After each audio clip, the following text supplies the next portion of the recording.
Bulletin के आगाज में अहम सवाल जो अभी तक जवाब तलब है कि आखिर नवाब टाउन लाहौर का इलाका है या इलाका गैर। नवाब टाउन 2 घंटे तक गोलियों की तड़तड़ाहट से गूंजता रहा।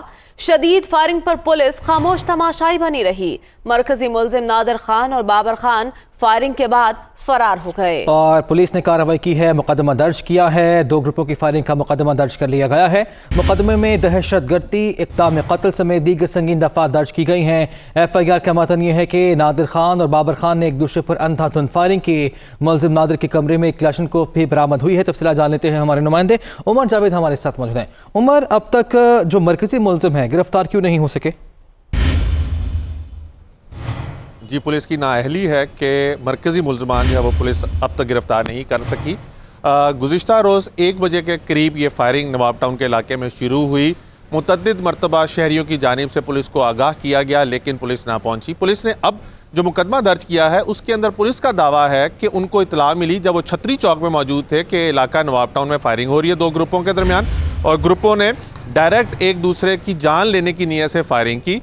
और जब पुलिस वहाँ पे पहुंची तो उन्होंने ये भी देखा कि मुल्ज़िमान जो है वो फ़रार हो रहे हैं पुलिस को देख के, लेकिन फ़रार होते मुल्ज़िमान में से किसी को भी पुलिस जो थी वो उस टाइम गिरफ़्तार ना कर सकी। बाद में उनकी शनाख्त हुई तो 6 की शनाख्त कर ली गई है। 5 से 6 को FIR में नामालूम रखा गया है। पुलिस ने जब रेड्स वगैरह करने शुरू किए, मीडिया के ऊपर ये खबरें चलनी शुरू हुई, तो पुलिस का दावा है कि 12 मुश्तबा अफराद को हिरासत में लिया है, लेकिन अभी तक उनका इस फायरिंग से क्या कनेक्शन है वो पुलिस डेवलप नहीं कर सकी। लाहौर गुज़िश्ता रोज़ इलाका गैर की सूरत हाल जो थी वो दिखाता रहा।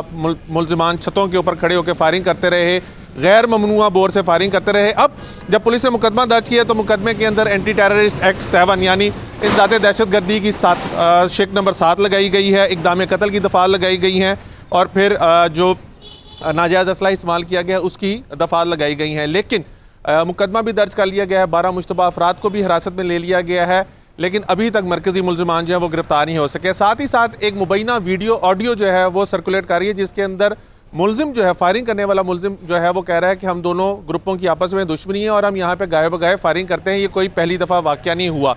अगर इस चीज़ को भी प्रूव किया जाए तो लाहौर पुलिस की नाकिस हिकमत अमली, नाकिस पेट्रोलिंग और नाकिस कारकर्दगी की कलई जो है ये इवेंट खोलता है कि जिस तरह से हम देख रहे हैं फुटेजेस में, जिस तरह से छतों पर खड़े होकर फायरिंग की जा रही है, मालूम यूं हो रहा है कि यहाँ जंगल का कानून है, कोई पूछने वाला नहीं है। जो लवाजमात पूरे करने थे वो कर चुकी, मुकदमा दर्ज हो गया, लेकिन मरकजी मुल्जिम अभी तक हिरासत में नहीं लिए गए। उनकी गिरफ्तारी के लिए पुलिस अब क्या इक़दाम कर रही है? जी, गुज़िश्ता रोज़ पुलिस की जानिब से एक प्रेस रिलीज जो थी वो जारी की गई थी मरियम, जिसके अंदर उन्होंने दावा किया था कि 12 अफराद को हिरासत में लिया है, लेकिन 12 अफराद का इस वाक़े से क्या ताल्लुक है वो अभी तक डिटर्मिन नहीं किया जा सका। साथ ही साथ अगर ये मुल्ज़िमान, पुलिस का कहना है कि ये पर्सनल एनिमिटी है और दोनों ख़ानदानों ने आपस में शादियाँ की हुई थी और उन शादियों के बाद डाइवोर्सेस हो गई, तो उसकी वजह से ये डिस्प्यूट जो है बड़ी है।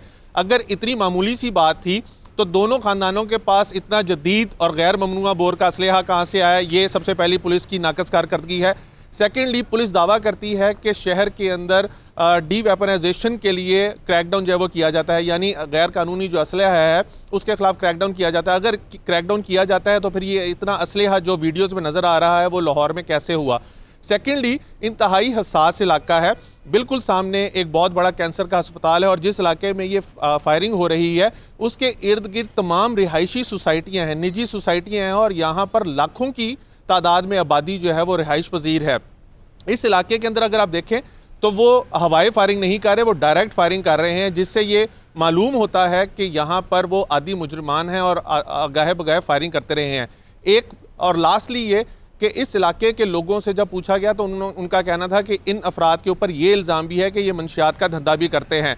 तो तमाम चीज़ें जो मुल्ज़िमान ने किया वो एक तरफ रह जाती हैं, जिस तरह से उन्होंने इलाके को यरगमाल बनाया वो भी एक तरफ रह जाता है। पुलिस के अफसरान जो तगड़ी सिफारिशें करा के लाहौर में लगने के ख्वाह होते हैं वो लग तो जाते हैं, लेकिन उसके बाद उनसे शहर जो है वो कंट्रोल नहीं होता, और इस टाइम जो शहर का अमन व अमान है वो एट स्टेक है। जराइम पेशा अफराद दंदनाते फिर रहे हैं। लारी अड्डा के अंदर रात को एक शख्स को डकैती मज़ामत पे कत्ल कर दिया गया। सेशन कोर्ट के बाहर दिन दिहाड़े फायरिंग की जाती है, बाप को कत्ल कर दिया जाता है, बेटे को ज़ख्मी कर दिया जाता है, और पुलिस जो है वो रवायती सा अंदाज अपनाती है। वकूआ होने के बाद मौके पे आती है, लाशों को कब्जे में लेती है, पोस्टमार्टम के लिए भेज देती है, FIR दर्ज करती है, और फिर अल्लाह खैर सलाह। इस टाइम पुलिस की जानिब से जो इकदाम किए जा रहे हैं वो इंतहाई गैर मुतमईन है। उससे शहरी और जराइम पेशा अफराद जो है वो शहर में दंदनाते फिर रहे हैं और पुलिस के रेट को चैलेंज कर रहे हैं। जी बिल्कुल ठीक है उमर, यकीनी तौर पर सवालिया निशान है जो सूरत हाल हमने कल देखी और गुज़िश्ता जो हवाला भी दिया आपने। शुक्रिया, आपने अपडेट किया।